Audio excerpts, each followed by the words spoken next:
ఇప్పుడు మరి వాక్యంలోకి వెళ్దాం. వాక్యంలోకి వెళ్ళేటప్పుడు పోయిన వారం మనం దేని గురించి మాట్లాడుకుని ఒకసారి జ్ఞాపకం చేసుకున్నాం. ఎందుకంటే ఈ వారం దానికి కొనసాగింపుగా ధ్యానిద్దామని అనుకుంటున్నాను. దాని కొనసాగింపుగా మనము ధ్యానించబోయే అంశాలు ఉంటాయి కాబట్టి పోయిన వారం గురించి ఒకసారి జ్ఞాపకం చేసుకొని ముందుకు కొనసాగుదాం. దాని ముందు చిన్న ప్రార్థన చేస్తాం. సర్వసృష్టిగా దాని కాబట్టి నేను ప్రభావం మనం మహోన్నతులో తండ్రి మహాగణుడైన యేసయ్య మీకు వందనాలైనా. అయా ప్రభా మమ్మల్ని నిలవబెట్టి అయా ప్రభా మీరే మాట్లాడండి నాయన. కేవలం మేము అయా ప్రభా ఒక సాధనముగా వాడబడిన ఆయన మేము కాదు కానీ మాట్లాడినది నాయన మీరు మాట్లాడమని మమ్మల్ని వేడుకుంటున్నాం. అయా ప్రభా మేము మాట్లాడితే ఏ విధమైన నాయన మరి ఉపయోగం ఉండదు నాయన అయా ప్రభా. కానీ మీరు మాట్లాడితే నాయన మరి సున్నయైన పొలైన తప్పిపోదు ప్రభా. మరి నాయన మీరే మనుషులు సంధించగలిగిన దేవుడు, ఆత్మను సంధించగలిగిన దేవుడు నాయన. మరి ఎవరు ఏ హృదయాలతో వచ్చి ఉన్నారో, మరి బాధలతో వచ్చి ఉన్నారో, మరి అయా ప్రభా నాయన వేదనతో వచ్చి ఉన్నారో, మరి సంతోషంతో వచ్చి ఉన్నారో, దుఃఖంతో వచ్చి ఉన్నారో మీకు తెలుసు కనుక నాయన ప్రతి ఒక్కరికి కావాల్సిన ఆహారాన్ని మీరే అందించండి నాయన. అయా ప్రభా వేదనతో బాధతో వచ్చిన వారిని మరింతగా ఆదరించండి నాయన. సంతోషంతో వచ్చిన వారిని మరింత సంతోషపరిచి జాగ్రత్త కలిగిన ఆయన మరి ముందు కాలంలో కూడా జీవించడానికి సహాయం దయచేయమని అయ్యా ప్రతి ఒక్క విషయంలో నాయన మీరే అయ్యా అందరికీ తోడుగా ఉండిన ఆయన మరి విత్తబడబో వాక్యం వారి యొక్క హృదయంలో నాటబడిలాగా సహాయం దయచేయమని ఈ చిన్న ప్రార్థన ఆలకించమని ప్రభువైన యేసుక్రీస్తు పుణ్యనామమున వేడుకుంటున్నాం తండ్రి. పోయిన వారం మనం ధ్యానించింది ఏంటంటే మనకి ఒక స్నేహితులు ఉన్నారు. ఆయన ఎవరు? మనకు స్నేహితుడు. అబ్రహాం దేవుని స్నేహితుడు. మన స్నేహితుడు ఎవరు? యేసయ్య. ఎందుకంటే యేసయ్య మనం చూసాం పోయినసారి యోహాను సువార్త 15 అప్పుడు సభ వస్తుంది. యోహాను సువార్త 15 చూస్తే ఆయన నేను మిమ్మల్ని దాసులని పిలవక స్నేహితులు అని పిలుచుకున్నాను అని చెబుతాడు. అంటే ప్రభు అయిన యేసు ప్రభు వారే మనకి ఏం చెబుతున్నాడు అంటే మీరు దాసులు గారు, మీరు నాకు స్నేహితులు అని చెప్పారు. అయితే పోయిన వారు మనం ఏం ధ్యానించామంటే మనం లోక స్నేహితులు ఎలా ఉంటారో మనం చూసాం. దానికి ఉదాహరణగా ఇద్దరు స్నేహితులు ఒక అడవిలోంచి వెళుతూ ఉన్నప్పుడు అనుకోకుండా ఒక ఎలుగుబంటి ఎదురొచ్చినప్పుడు ఒక స్నేహితుడు ఏం చేశాడు? చెట్టుకి కూర్చున్నాడు. ఇంకొక స్నేహితుడు మర్చిపోయాడు, వదిలేశాడు. అతను చెట్టు ఎక్కడో రాదన్న సంగతి మర్చిపోవడం వదిలేశాడు. అతను ఏమైతే నాకెందుకు, నా ప్రాణాన్ని నేను కాపాడుకోవాలని చెట్టు ఎక్కాడు. కానీ మన యేసయ్య అలాంటి వాడు కాదు. మనం ఎక్కడ చూసామంటే ఆ విషయాన్ని యాకోబు పత్రిక 3:16 చూస్తే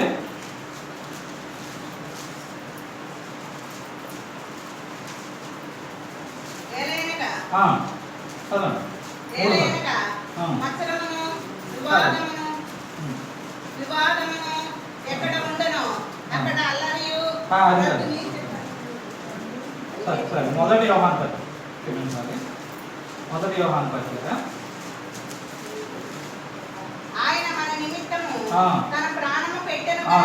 చాలు. ఆయన మన నిమిత్తము ఏం చేశాడు? ప్రాణాన్ని పెట్టాడంట. ఆ తర్వాత మాట చూసుకుంటే కనుక దీని వల్ల ప్రేమ ఏంటిదని చూసుకుంటున్నాం. ఆయన మన నిమిత్తం ఏం పెట్టాడంట? ప్రాణాన్ని పెట్టాడంట. మరి యేసు ప్రభు వారు ఏం చెబుతున్నాడంటే నేను మీకు స్నేహితుడిని అని చెబుతున్నాడు. ఆ స్నేహితుడు ఆ చెట్టుకిన స్నేహితుడు లాగా లేడు. మన ప్రభు వారు ఎలా ఉన్నాడంటే మన కోసము ప్రాణం పెట్టాడంట. ఆయన పెట్టిన ప్రాణము ఎందుకు మన కోసం ప్రాణం పెట్టాల్సి వచ్చింది? మరి ఆయన ఎవరు? ఆయన మన కోసం ఎందుకు ప్రాణం పెట్టాల్సి వచ్చింది? ఆయన లోక రక్షకుడు, లోకాన్ని రక్షించడానికి వచ్చిన దేవుడు. అయితే ఆయన మనల్ని స్నేహితులుగా ఎంచుకున్నాడు కాబట్టి, మనల్ని ఎంతో ప్రేమించాడు కాబట్టి, మనం ఈ లోకంలో నశించిపోతున్నప్పుడు, ఈ లోకంలో నశించిపోయి దేవుని దగ్గర స్థానాన్ని కోల్పోయినప్పుడు, దేవుని దగ్గర మనము చేరే ప్రసక్తే లేనప్పుడు, దేవుని దగ్గర నిలవబడే శక్తే మనకి లేనప్పుడు, ఈయన వచ్చి ఏం చేస్తున్నాడంటే ఈ స్నేహితుడు మన కోసం ఏం చేస్తున్నాడంటే తన ప్రాణాన్ని పెట్టి మన ప్రాణాలను నిలబెట్టి ఎవరి ముందు నిలబెడుతున్నాడు? తండ్రి అయిన దేవుని ముందు నిలవబెడుతున్నాడు. కనుక ఆయన ఏం చేశాడంటే మన కొరకు ఆయన ప్రాణాన్ని వదిలేశాడు, ప్రాణాన్ని పెట్టాడు. ఎందుకంటే ఆయన ప్రాణం పెట్టకపోతే మనకు పరలోక భాగ్యము లేదు. కాబట్టి ఏం చేశాడంటే ఈ స్నేహితుడు ఏం చేశాడంటే మన కొరకు తన ప్రాణాన్ని పెట్టాడు. ఈ స్నేహితుడు ఏమన్నా లేనివాడా? లేకపోతే ఆయనకి మనతో ఏమన్నా పని ఉందా? ఆయనకి లేకపోతే మనం లేకపోతే ఆయనకి గడవదా, పూట గడవదా? అలాంటి పరిస్థితి కాదు. ఆయన ఎవరి కుమారుడు? దేవాది దేవుని కుమారుడు. ఆయనే దేవుడై ఉన్నాడు. ఆయన తండ్రి కుటుంబాల మంది కూర్చొని ఏం చేశాడండి? సర్వ సృష్టిని ఆయన నోటి మాట ద్వారా కలుగజేశాడు అనమాట. ఈ సృష్టిలో ఉన్నది ఏది ఆయన లేకుండా కలుగలేదు అని మన బైబిల్లో చూస్తాం. అంటే ఎవరి ద్వారా ఈ సృష్టి కలిగింది? దేవుడి ద్వారా, అంటే ఆయన కుమారుడి ద్వారా ఈ సృష్టి కలిగింది. అలాంటి దేవుడు, అలాంటి కుమారుడైన యేసు ప్రభు వారు, క్రీస్తు వారు ఈ లోకానికి మన కోసం మరణించడానికి వచ్చాడు అనమాట. మరణించడానికి వచ్చి మన కొరకు ప్రాణం పెట్టి మనల్ని కూడా ఆయనతో పాటు మన పరలోకం తీసుకువెళ్ళడానికి, తండ్రి ముందు నిలవబెట్టడానికి మన కోసము ఆయన తన ప్రాణాన్ని ప్రాణాన్ని పెట్టాడు. పెట్టి ఎలాంటి స్నేహితులను తీసుకున్నాడు? నిజ స్నేహితుడు. నిజ స్నేహితుడు ఎలా ఉంటాడండి? మనకు శ్రమ వచ్చినా, కష్టం వచ్చినా మనల్ని విడిచిపెట్టి సహోదరుడు ఎలా ఉంటాడు. కరెక్ట్. మనల్ని విడిచిపెట్టి పారిపోయే వాడిగా ఉంటాడు నిజమైన స్నేహితుడు. ఏం చేస్తాడంటే, నీకు ఇబ్బంది కలిగినప్పుడు నీ పక్కనే ఉంటాడు, నీకు సంతోషం కలిగినప్పుడు నీ పక్కనే ఉంటాడు, నీకు బాధ కలిగినప్పుడు నీ పక్కనే ఉంటాడు, నీకు వేదన కలిగినప్పుడు, నీకు దుఃఖం కలిగినప్పుడు, నీకు నష్టం కలిగినప్పుడు, కష్టం కలిగినప్పుడు ప్రతి క్షణం కూడా నీ ప్రక్కనే ఉంటాడు. నీ సంతోషంలో పాలు పంచుకుంటాడు, నీ బాధలో పాలు పంచుకుంటాడు, నీ దుఃఖంలో పాలు పంచుకుంటాడు. అలాంటి స్నేహితుడు ఉంటాడు. అయితే ఈ స్నేహితుడు మన కొరకు ఆయన ప్రాణం పెట్టాడు. మరి ఆ ప్రాణాన్ని ఏ విధంగా పెట్టాడు? ఆయన ప్రాణం పెట్టడానికి ముందు ఆయన మన కోసం చేసిన త్యాగాలు ఏంటి, ఆయన పొందిన అవమానాలు ఏమిటి అనేది మనం ఈరోజు ధ్యానించుకుందాం.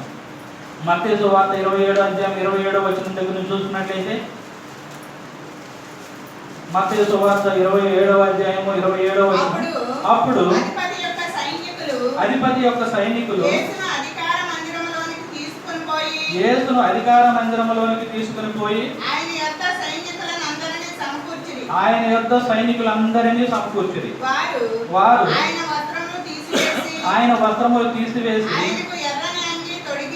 ఆయనకి ఎర్రని అంగీ తొడిగించి ముండ్ల కిరీటము అల్లి ఆయన తలకు పెట్టి ఒక రెల్లు ఒక కుడి చేతిలో నుంచి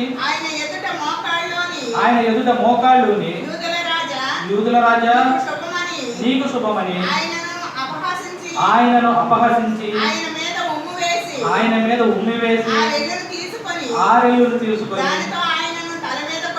దానితో ఆయన తల మీద కొట్టిరి. ఆయనను అపహసించిన తరువాత ఆయన మీద ఆ అంగీని తీసివేసి ఆయన వస్త్రము ఆయనకు తొడిగించి సిలువ వేయుటకు ఆయనను తీసుకొని పోయేది. ఈ యొక్క 5 వచనాలు మనం చూసుకుంటే, అంటే ముఖ్యంగా ఈ 5 వచనాలు, ఇంకా దీనికి ముందు దీని తర్వాత ఆయన మరణము ఏ విధంగా పొందాడు, పిలాతు దగ్గర ఆయన అన్యాయ తీర్పు ఏ విధంగా పొందుకున్నాడు, తర్వాత సిలువలో ఆయన ఏ విధంగా బాధపడ్డాడు, ఇవన్నీ ఉంటాయి. అయితే ముఖ్యంగా సిలువను పడటకు ముందు, ఆయన ప్రాణం పెట్టకపోయే ముందు ఆయన పడిన అవమానాలు, ఈ అవమానాలు మనం చూడడం కోసం ఈ యొక్క 27వ అధ్యాయం 27వ వచనంలో చూసుకున్నట్లయితే మీరు లెక్కిస్తే 6 అవమానాలు కనిపిస్తాయి. దేవుడు యేసయ్య మన కోసం అవమానపడ్డాడు. ఆ అవమానాలు ఇక్కడ లెక్కిస్తే ఒక్కొక్కటిగా వస్త్రములు తీసివేయబడటం ఒకటి, తర్వాత ముండ్ల కిరీటం వల్ల పడటం ఒకటి, 2, తర్వాత అపహసించడం 3 నేను చెప్తాను, తర్వాత ఉమ్మి వేయటం 4, ఆ తర్వాత తల మీద కొట్టడం 5, సిలువ వేయటం 6. ఈ విధంగా 6 అవమానాలు పొందుకున్నాడు అన్నమాట ఆయన. అందుకని ఈరోజు వాక్యానికి మనం కానీ దానికి ఒక టైటిల్, అంటే ఒక పేరు పెడితే 6 అవమానాలు. దేవుడు పొందుకున్నది 6 అవమానాలు అన్నమాట. ఎవరి కొరకు పొందుకున్నాడంటే అవి మన కొరకు, మానవుల కొరకు పొందుకున్నాడు. అయితే ఇక్కడ సందర్భం చూసుకుంటే సైనికులు అందరూ కూడా వచ్చారంట. అప్పటి వరకు పిలాతు ముందు ఆయన విచారణ చేశారు. అది న్యాయ విచారణ అనడానికి లేదు, ఎందుకంటే అన్యాయ విచారణ. పిలాతు లాంటి వాడు మనుషుల్ని సముదాయించాలి, మనుషుల్ని గట్టిగా చెప్పాల్సింది పోయి మనుషులకు భయపడి, యూదులకు భయపడి ఆయన ఏం చేశాడంటే, ఈ పాప నా మీద కాదు మీ మీద ఉండదు అంటే అప్పుడు అని వాళ్ళు అన్నప్పుడు, మా మీద మా పిల్లల మీద ఉండడు కాగా అని వాళ్ళు అన్నప్పుడు ఈయన ఏం చేశాడంటే చేతులు కడుక్కొని అన్యాయపు తీర్పు అంటే ఒక నిరపరాధి, ఆయనలో ఏ పాపము ఏ తప్పు లేదు, పిలాతే తన నోటితో అంటున్నాడు, ఈయన నేను ఏ అపరాధం కనుగొనలేదు అంటున్నాడు. అయినా సరే ఏం చేశాడంటే వీళ్ళకి మనుషులకు భయపడి తీసుకువెళ్ళి అప్పచెప్పేశాడు. ఎవరికి అప్పచెప్పాడు? సైనికులకు. ఆ యొక్క అధికార మందిరంలోకి అందరూ సైనికులను సమకూర్చారంట. సైనికులు సమకూర్చారు. అప్పటి వరకు యేసయ్య పక్కన ఉన్న వాళ్ళందరూ వెళ్ళిపోయారు. అప్పటి వరకు యేసయ్యతో ఉండి, అయ్యా నీవే దేవుడు, నీవే లోకరక్షకుడు, నీవే ఈ యొక్క పాప మానవాళికి విముక్తి అని అప్పటి వరకు ఎవరైతే ఆయన కొనియాడారో, అప్పటి వరకు ఎవరైతే ఆయనతో ఉన్నారో వాళ్ళందరూ కూడా ఆయన విడిచిపెట్టి వెళ్ళిపోయారు. ఒక్కడే అధికార మందిరంలో ఉన్నాడు. అది లోకపు మనుషులు కూడుకునే స్థలము, అధికారపు మందిరము, అధికారులు ఉండే మందిరము. ఒక్కడే కూడుకున్నాడు, ఒంటరిగా ఉన్నాడు. అందరూ విడిచి వెళ్ళిపోయారు. అయితే ఆ ఒంటరి స్థలంలోకి, ఆయన ఒంటరిగా ఉన్న ఆ స్థలంలోకి ఆయన ఒంటరిగా ఫీల్ అవుతుంది. అంటే ఆయన అనుభవం ఎలా ఉందంటే ఒంటరి, ఎందుకంటే ఆయనకు రక్షించేవాళ్ళు లేరు, ఆయనకి సహాయం చేసేవాళ్ళు లేరు. ఆయన ఒంటరిగా ఉన్నప్పుడు అక్కడ ఎవరు చేశారంట? సైనికులు సమకూర్చారంట. అంటే ఒక రాబందులాగా దూసుకొని వచ్చేసారు. ఆ సైనికులు దూసుకొని వచ్చారు. ఎందుకోసం వచ్చారు? ఆయన కొట్టడానికి, ఆయన హింసించడానికి, ఆయన చంపడానికి, ఆయన సిలువ వేయడానికి, ఆయన అవమానించడానికి, అపహసించడానికి, ఆయనతో ఆటలాడడానికి వచ్చారంట. పూర్వకాలంలో ఆ రోజుల్లో ఎవరైనా సరే ఒక గొప్ప పాపం చేసి పెద్ద తప్పు చేసి అతను శిక్ష పడినప్పుడు ఈ సైనికులు అంటే ఒక వేడుకగా వెళ్ళేవాళ్ళంట. ఎందుకంటే ఇక అధికారి అతనికి అప్పచెప్పేశారు సైనికులకి, వాళ్ళతో ఒక ఆట ఆడడానికి వెళ్ళేవాళ్ళంట. వాళ్ళ ఇష్టం, ఆ సైనికుల యొక్క ఇష్టం, వాళ్ళు ఏమైనా చేయొచ్చు, ఎవరు అడిగేవాళ్ళు లేరు. వాళ్ళు ఎలా అయినా ఆటలాడుకోవచ్చు, కొట్టవచ్చు, తిట్టవచ్చు, వాళ్ళ ఇష్టం వచ్చింది చేయొచ్చు. అయితే ఇక్కడ యేసయ్య దగ్గరికి వచ్చారు. ఆయన ఒక్కడే కూర్చొని ఉన్నాడు. వచ్చారు. ఒక్కసారి ఊహించండి, ఆ సమయంలో ఆయన యొక్క మనసు ఎంతగా బాధతో కుమిలిపోతుందో. ఎందుకంటే పరలోకంలో తండ్రితో కూడా సమానుడుగా, పరలోకంలో తండ్రితో సింహాసనాసీనుడై ఉన్నప్పుడు అలాంటి సృష్టికర్త అయిన దేవుడు ఇప్పుడు ఎవరి చేత దెబ్బలు తినాలి, ఎవరి చేత ఇబ్బందులు పడాలి, ఎవరి చేత దెబ్బతిని ఎవరి చేత గాయపరచబడాలి అంటే ఎవరినైతే తన చేతులతో చేశాడో, ఎవరినైతే తన స్వహస్తాలతో చేశాడో, ఎవరి మీదైతే తన జీవవాయువును ఊది మనిషిగా చేసి మనిషిని ప్రేమించాడు, ఆ మనిషిని ఎంతగా ప్రేమించాడు, ఆ మనిషి చేత ఇప్పుడు దెబ్బలు తినాల్సిన పరిస్థితి వస్తుంది. దెబ్బలు తినాలి కానీ సిద్ధపడుతూ ఉన్నాడు. తండ్రికి మాట ఇచ్చాడు. కొన్ని సంవత్సరాల క్రితం యేసుప్రభువు వారి భూమి మీద రాకముందు తండ్రి పిలిచి, అయ్యా కుమారుడా, మరి ఈ లోక మానవాడి కొరకు నువ్వు భూమి మీదకు వెళ్ళాలి. ఇప్పటి వరకు నేను ప్రవక్తలను పంపించాను, వారు మాట వినాల. ఇప్పటి వరకు అనేకమైన పశువులను బలిగా వధించమని చెప్పాను, వధించారు. కానీ ఎవరు కూడా మరి పాపం నుంచి పరిపూర్ణంగా మోచింపబడలేదు. మరి ప్రవక్తలు వెళ్ళారు, భక్తులు వెళ్ళారు, రాజులు వెళ్ళారు, ఎంతో మంది చెప్పారు కానీ విడిపించబడాల. కుమారుడా నీవు సిద్ధపడాలి, ఈ లోకంలోకి వెళ్ళాలి అని తండ్రి అడిగినప్పుడు వెళ్తాను తండ్రి అని చెప్పి తండ్రి దగ్గర మాట ఇచ్చాడు అనమాట. ఎవరు? యేసుప్రభువు వారు మాట ఇచ్చి నేను వెళ్తాను అని చెప్పి బయలుదేరినప్పుడు, అయితే వెళ్ళేటప్పుడు అడుగుతున్నాడు, తండ్రి నేను అక్కడికి వెళ్ళినప్పుడు నా పరిస్థితి ఎలా ఉంటుందయ్యా, మరి నేను వెళితే నా పరిస్థితి అన్నప్పుడు ఆ తండ్రి చెబుతున్నాడు, కుమారుడు నువ్వు లోకానికి వెళ్ళినప్పుడు వాళ్ళు నిన్ను గణపరచలయ్యా, వాళ్ళు నిన్ను చంపుతారు, వాళ్ళు నిన్ను చంపేస్తారు. అయినా సరే మరి వెళ్తావా అంటే తండ్రికి చెబుతున్నాడు, నేను వెళ్తానయ్యా, ఎందుకంటే ఈ లోకాన్ని నువ్వు ఎంతో ప్రేమించావు, ఈ మనుషుల్ని ఎంతో ప్రేమించావు, నీవు ప్రేమించిన రీతిని నేను కూడా వీరిని ప్రేమించాను, కనుక నేను వెళ్తానని చెప్పి ఆయన భూలోకంలోకి వచ్చాడు. అలాంటి వ్యక్తి మరి అక్కడ ఒంటరిగా కూర్చొని బాధపడతా ఉన్నాడు. సైనికులు కూడి వచ్చి ఆయనతో ఇక ఆటలాడడం మొదలు పెట్టారు. మొదటగా ఏం చేశారంటే ఆయన్ని వస్త్రాలు తీసేశారంట. మరి వస్త్రాలు తీయడం అంటే అనేక మంది మధ్యలో వస్త్రాలు తీయడం అంటే అది ఎంత అవమానంగా ఉంటుంది, ఎంత బాధగా ఉంటుంది. అయినా ఆ యొక్క బాధను, ఆ యొక్క అవమానాన్ని ఆయన దిగమింగుకొని ఏం చేస్తున్నాడు, మన కోసం భరిస్తూ ఉన్నాడు. ఎందుకు ఆ వస్త్రాలు ఎందుకు తీసివేయబడ్డాయంటే మనకి వస్త్రాలను ధరింపజేయడానికి. ఏ వస్త్రాలు అంటే ఇవి పరలోకపు పెండి వస్త్రాలు. మనకు పరలోకపు పెండి వస్త్రాలు ఇవ్వడానికి, మనకు అంటే దేవుని యొక్క సన్నిధానం మనం చేరడానికి, దేవుని సన్నిధిలో మనం ప్రవేశించడానికి ఆయన ఏం చేస్తున్నాడంటే తన వస్త్రాన్ని దానంగా చేసి మనకి వస్త్రాలు ధరింపజేశాడు. ఈ వస్త్రాల గురించి చూసుకున్నాక మత్తయి సువార్త 22:11 చూసుకుంటే, రాజు కూర్చున్న వారిని చూడ లోపలికి వచ్చి అక్కడ పెండ్లి వస్త్రం ధరించుకొనని ఒకరిని చూసి స్నేహితుడా పెండ్లి వస్త్రము లేక ఇక్కడికి ఎలాగ వచ్చిందని అడుగగా వాడు మౌని అయి ఉండెను. అంతటా రాజు వీని కాళ్ళు చేతులు కట్టి వెలుపటి చీకటిలోనికి త్రోసివేయడు. అక్కడ ఏడుపును పండ్లు కొరుకుటయు ఉండునని పరిచారకులతో చెప్పాను. చాలా ఇక్కడ ఒక పరలోక పైన చూస్తున్నట్టు పరలోక రాజ్యము ఒక రాజు తన కుమారునికి విందు చేసిన దానితో సమానం. పెండ్లి విందు చేసిన దానితో కోరిక కలిగి ఉన్నది అంటాడు అన్నమాట. మొదటి వచనాల్లో చూసుకున్నట్లే అంటే పరలోక రాజ్యం ఎలా ఉందంటే ఒక రాజు తన కుమారుడికి పెండ్లి జరిగించడం, పెండ్లి విందు చేయడంలాగా ఉందన్నమాట. అయితే ఈ పెండ్లికి వెళ్ళాలంటే ఏం కావాలి? పెండ్లి వస్త్రాలు కావాలి. అంటే ఎవరు పడితే వాడు వెళ్ళడానికి వీల్లేదు. ఎవరు పడితే వాళ్ళు మట్టి గుడ్డలతోనూ మట్టి బట్టలతోనూ లోపలికి వెళ్ళడానికి వీల్లేదు. అక్కడ రాజు యొక్క ఉండే ప్లేస్కి వెళ్ళాలంటే, ఆ సన్నిధానికి ఆ స్థలానికి వెళ్ళాలంటే ఏం కావాలంటే మనకి పెళ్లి వస్త్రాలు కావాలంటే. ఇప్పుడు కూడా కొన్ని దేశాలు, ఇంగ్లాండ్ దేశంలో అక్కడ ఇంగ్లాండ్ రాజు వాళ్ళ యొక్క కుటుంబంలో వివాహం జరుగుతుంటారంటే ముందుగానే డ్రెస్ కోడ్ నిర్ణయిస్తారు. డ్రెస్ కోడ్ అంటే యూనిఫామ్, అది ఈ విధమైన బట్టలు వేసుకోవాలి. అక్కడ ఎవరు పడితే అక్కడ లాగులు అంటే సగం షార్ట్లు డ్రెస్ వేసుకొని వెళ్ళడానికి లేదు.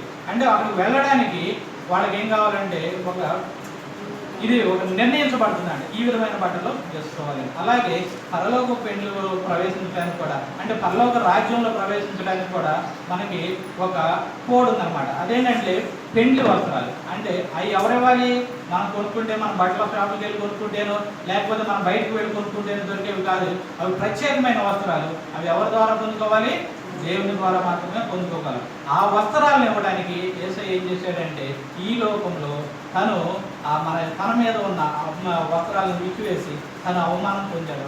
అవమానం పొంది ఆ యొక్క బట్టలు లేని ఆ వస్త్రాలు లేని ఆ యొక్క దేహం మీదే పిడిగుద్దులు తిన్నాడు, దెబ్బలు తిన్నాడు. ఆయన అపహసించారు, ఆయన వేధించారు, ఆయన్ని ఎంతగానో తోలనాడారు, ఎంతగానో ఇబ్బంది పెట్టారు, ఎంతో బాధ పెట్టారు. అయినా సరే ఆయన సహించి అయితే ఆయన ఏమనుకుంటున్నాడంటే, నేను తండ్రికి ఒక మాట ఇచ్చాను, అంతేకాదు ఈ లోక మానవాడిని నేను ఎంతో ప్రేమించాను కాబట్టి వీళ్ళు పరలోక రాజ్యంలో చేరాలి అంటే నేను ఈ యొక్క బాధపడాలి.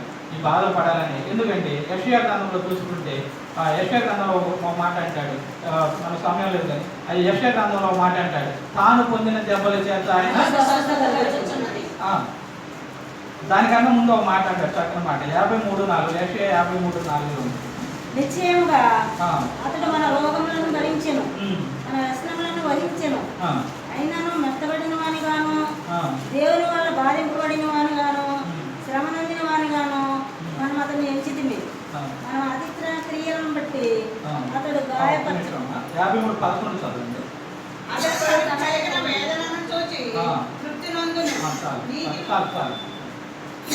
ఆయన పొందిన వేదన చూసి ఆయన తృప్తి పొందాడంట. ఎందుకు? ఆ వేదన చూసి ఎవరన్నా తృప్తి పొందుతారా? ఆ వేదన చూసి ఎవరన్నా ఆనందిస్తారా? ఎవరన్నా వేదన చూసి సంతోషిస్తారా?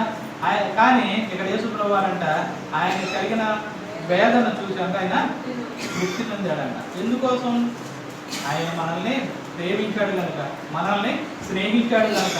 కాబట్టి ఏం చేస్తున్నాడంటే ఆయన తృప్తి కలిగి ఆ యొక్క ఆనందించి ఆ యొక్క సంతోషం కలిగి ఆయన ఏం చేస్తున్నాడంటే ఆ యొక్క బాధల్ని పడుతూనే ఉన్నాడు. అయితే అక్కడ మత్తయి సువార్త మనం చూసుకున్నట్లుగా అయితే ఆయన వస్త్రాలు మొదటిగా తీసివేయబడ్డాయి. మొదటి అవమానం ఆయన యొక్క వస్త్రాలను తీసివేయబడ్డాయి. ఎందుకు ఆ వస్త్రాలు తీసివేయబడ్డాయి? మన కొరకే మనం పరలోకంలో ప్రవేశించడం కొరకే.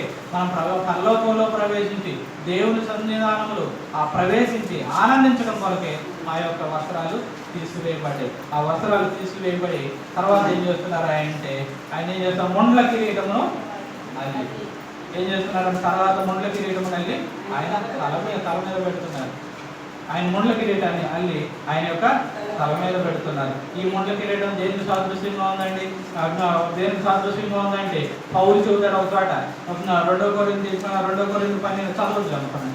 2 కొరింథీ 12:7 ఒక మాట చెబుతాడు, ఆయన నా దేహంలో ఒక ముళ్ళు ఉంది, నన్ను నేను హెచ్చించుకొనుకున్నట్లును నన్ను నేను తగ్గించుకోవడం కోసం ఒక ముళ్ళు నాలో ఉంది అంటాడు. ఆ ముళ్ళును తీసివేయమని ఎన్నోసార్లు వేడుకున్నాను కానీ దేవుడు నా కృప నీకు చాలు అని చెబుతారన్నమాట. అంటే ఇక్కడ ముళ్ళు దేని సూచనగా ఉందంటే రోగానికి సూచనగా ఉంది. అయితే పాపాన్ని కొంతమంది అంటారు పౌలు గారి దగ్గర పాపం ఉంది, ఆ ముళ్ళు అంటే పాపం అంటారు. కానీ దేవుడు ఎప్పుడైనా సరే దేవుడికి మొరపెట్టి అయ్యా ఈ పాపాన్ని తీసేయనప్పుడు ఆ పాపాన్ని నీ దగ్గరకు ఉంచుకోనివయ్యా, నాకు ఇప్పుడు వరకు నువ్వు పరిశుద్ధపరచబడింది చాలు, ఇప్పటి వరకు నువ్వు పరిశుద్ధుడుగా ఉన్నది చాలు, ఆ పాపాన్ని ఉండని ఆ పాపాన్ని నీ దగ్గర ఉంచుకొని అని దేవుడు అంటాడా? అననే అనడు. దేవుడు ఆ మాట విన్నప్పుడు ఈ పాపాన్ని తీసిపోయి ప్రభు అన్నప్పుడు ఆ పాపాన్ని తీసేస్తారు. చాలా మంది తప్పుగా అర్థం చేసుకుంటారు. కానీ అక్కడ పౌలు గారు ఏముందంటే ఒక బలహీనత. ఆ బలహీనత ఏంటంటే శరీరంలో ఉన్న బలహీనత. అంటే అది ముళ్ళు దేని సూచనగా ఉంది?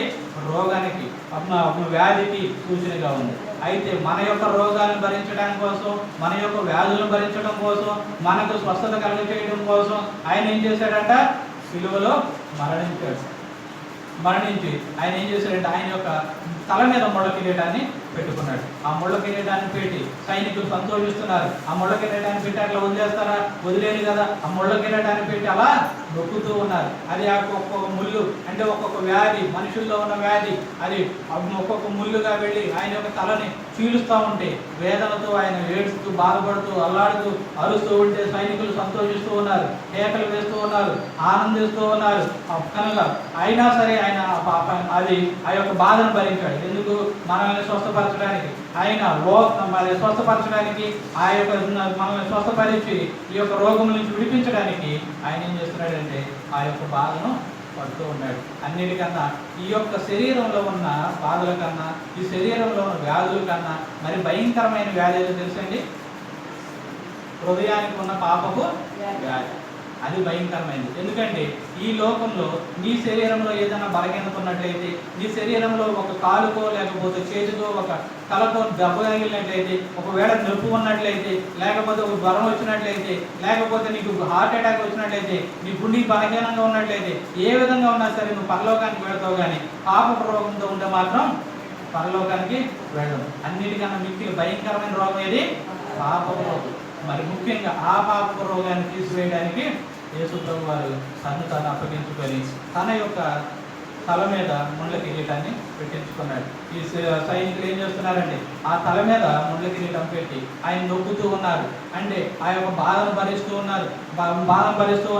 తలలోంచి రక్తము కారుతూ ఉంది. తలలోంచి ఆ రక్తము కారి ఆయన మరింత బలహీనం చేస్తుంది. మరి రక్తం కారిపోయినప్పుడు మనిషి బలహీన పడతాడు. మరి బలహీన పడుతున్నప్పుడు ఆయన ఇంకా నొక్కుతూ ఉన్నారు. ఇంకా ఆ రక్తం కారుతూ ఉంది. అయినా సరే సైనికులు సంతోషిస్తున్నారు, కానీ ఆయన మీద జాలి పడలేదు.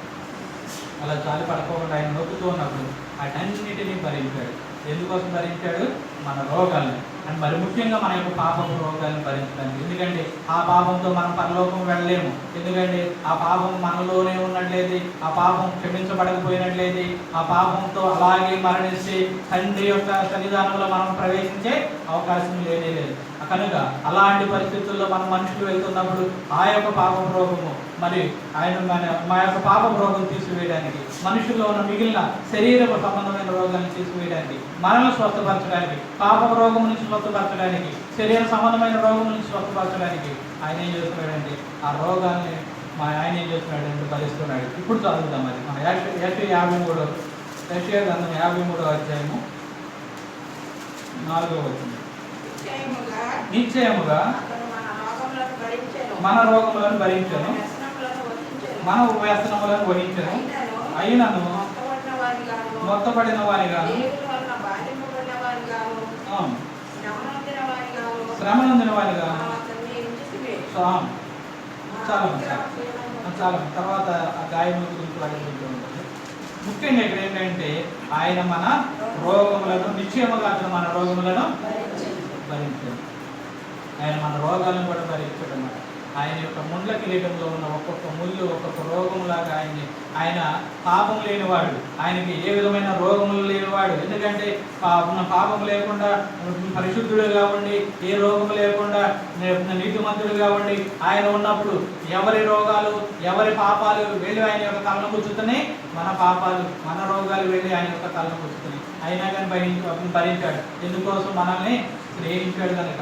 మనల్ని పరలోకం తీసుకువెళ్ళడమే ఆయన యొక్క ధ్యేయం. ఆయన యొక్క ప్రధాన ఉద్దేశం ఏంటంటే మనం పరలోకం చేరాలి. తండ్రి దగ్గర నిలబడినప్పుడు అయ్యా కుమారుడు వీళ్ళని చంపేస్తాను, నేను ఎంతోమంది పంపించాను అన్నా సరే ఆయన సిద్ధపడి మనకు పరలోకం నుంచి దిగి వచ్చాడు. ఎందుకోసం వచ్చాడండి?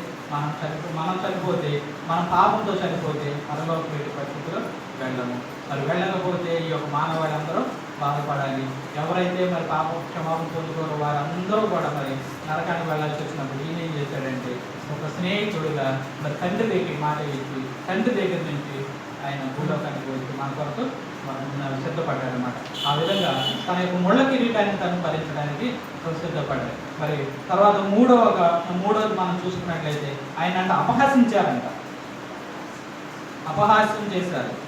అపహాస్యము చేసి ఆయన ఏం చేస్తున్నారంట, ఆయన రాజా నీకు శుభమగును గాక అని చెప్పి ఆయన సైనికులందరూ అపహరిస్తున్నారు. 27 అక్కడికి వస్తే మనం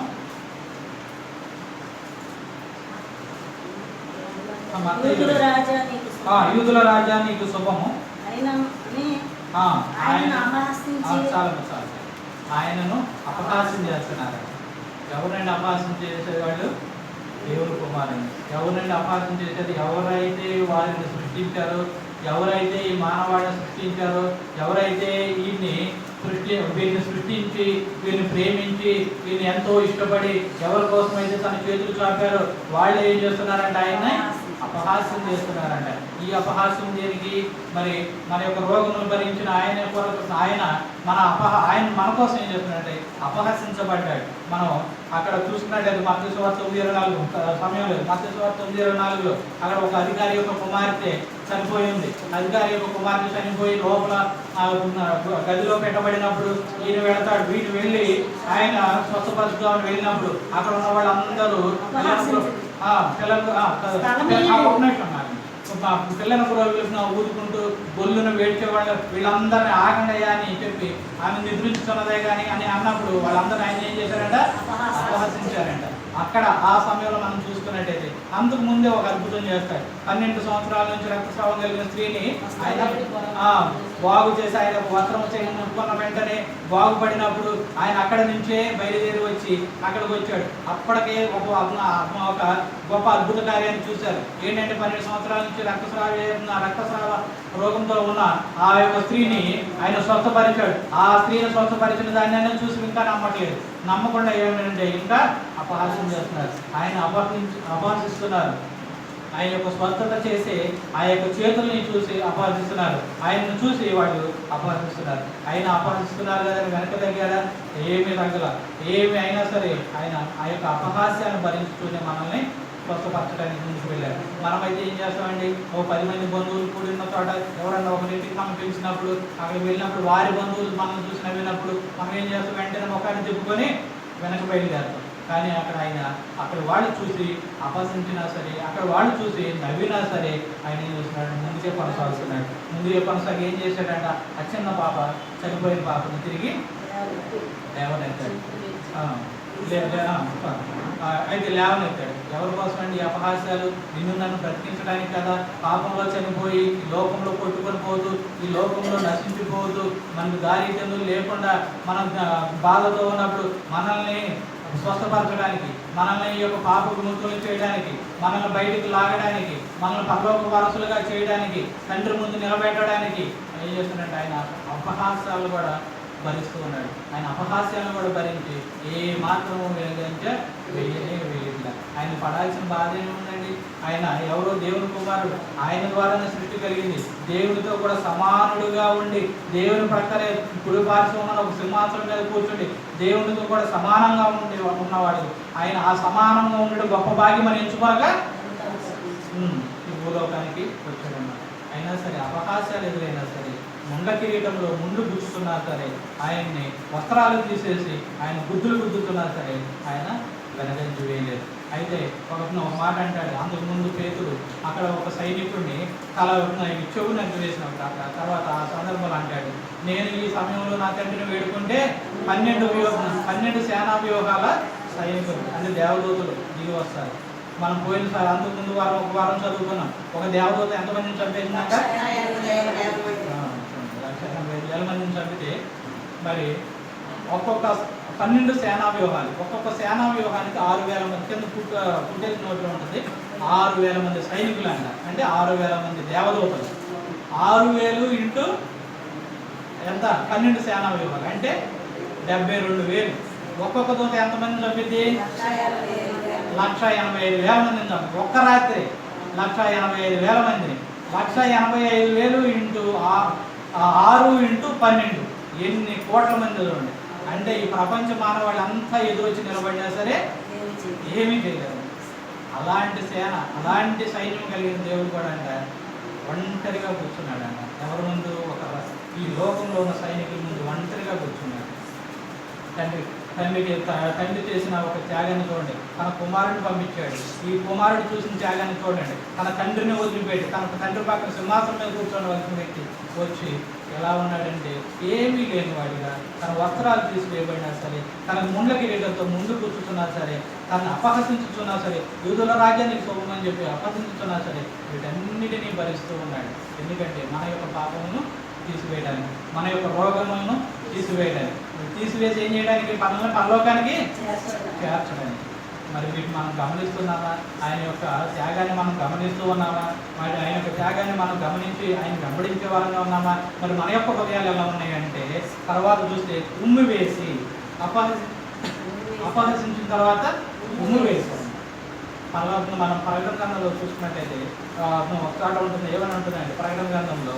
ఆయన అంట ఉంటే వెచ్చగానే ఉండు, చల్లగానే ఉండు, నులివెచ్చగా ఉంటే నీ మీద అంటే దాన్ని దేన్ని సూచిస్తుంది? చించల మనస్తత్వాన్ని సూచిస్తుంది. అంటే ఒకసారి ఒక రకంగా ఉంటారు, ఒకసారి దేవుణ్ణి ఎంతో స్తుతించే వాళ్ళంగా ఉంటారు, ఒకసారి దేవుణ్ణి వెంబడించే వాళ్ళంగా ఉంటారు. మళ్ళీ వెంటనే రెండవ రోజే దేవుడు ఎవరో పట్టినట్టుగా మన ఉదయాన్నే లేచి మన దేవుని సన్నిధిలో కనపడము, ఉదయాన్నే లేచి బైబిల్ ధ్యానం చేయము. మరి ఒక దేవుని సన్నిధానికి రావాలంటే మనకి బాధ 2 గంటలు అయినా సరే వారానికి ఒకసారి మన దేవుని సన్నిధానంలో గడపడం అంటే ఎంతో కష్టము. ఇలాంటి మనం ఉన్నప్పుడు ఏంటంటే ఆయన అలాంటి చంచల మనస్తత్వాన్ని కలిగిన మన కోసం, అంటే ఆ చంచల మనస్తత్వాన్ని కలిగిన వారి మీద దేవుడు ఎలా ఏం చేయాలంట? ఉమ్మి వేయాలి. అయితే తండ్రి వేసే ఉమ్మిని ఈ మోకాన్ని అడ్డుపెట్టి ఆ ఉమ్మిని ఎవరు భరించారు? ఆయన భరించాడు. ఆ యొక్క భూమిని అంటే తండ్రి వేయవలసిన ఉమ్మిని ఈయన ఈ లోకంలో భరించి ఏం చేశాడంటే ఆ తండ్రి వేయవలసిన ఉమ్మిని ఆపివేశాడు. అయితే ఇంకనూ మన చంచల మనసులుగా ఉండాలా? దాని అర్థం ఉండకూడదు. అంటే ఆయన చేసిన త్యాగానికి అర్థమే ఉంటుంది. అయితే నీ స్నేహితుడు నా స్నేహితుడు, మీరు నా స్నేహితులను పిలిచిన ఆ స్నేహితుడు నీ కోసం అంత త్యాగం చేస్తే మరి నీవు కూడా ఈ రోజున ఆయన స్నేహితుడుగా ఉండాలంటే మరి నీ త్యాగం ఎలా ఉండాలో మనం గ్రహించుకోవాలి. ఆయన ఏమీ అడగట్లేదు కదా, ఆయన బంగారాలు అడగట్లేదు, వెండి అడగట్లేదు, లేకపోతే పశు సంపదను బలులుగా మనకి అడగట్లేదు. కానీ ఆయన ఏమడుగుతున్నాడు? మీ యొక్క హృదయాన్ని మీ నాకు ఇచ్చి ఆజ్ఞలను గాయకొనండి. పోయిన వారం చూసాం. విశ్వసించి తగ్గించుకొని ఆజ్ఞలను పాటిస్తే ఏమవుతామంట?